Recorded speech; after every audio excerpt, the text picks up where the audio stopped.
The coronavirus has dealt Italy an especially hard blow. The country's flags are at half-mast.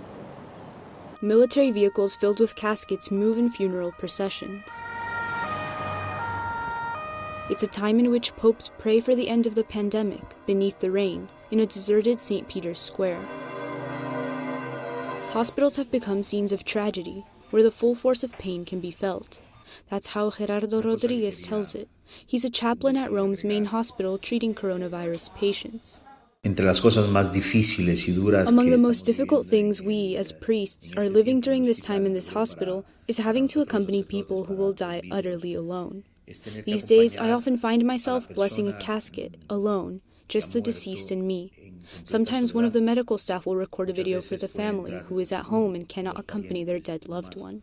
Father Gerardo recalls dramatic cases like the one of the 28-year-old woman. She gave birth 2 months ago and died alone in the hospital. Then there is the case of the man who asked for a priest before dying. To prevent contagion, Father Gerardo had to communicate with him from a distance, almost yelling so that the sick man, with barely any strength left, could hear him. I asked him to make some gesture with his hand or foot to show me that he was listening to what I was saying. I absolved him of his sins. I reminded him of God's love for him and told him that in this moment he was perhaps about to give his soul to the Creator. We prayed an Our Father together. We entrusted him to Our Lady.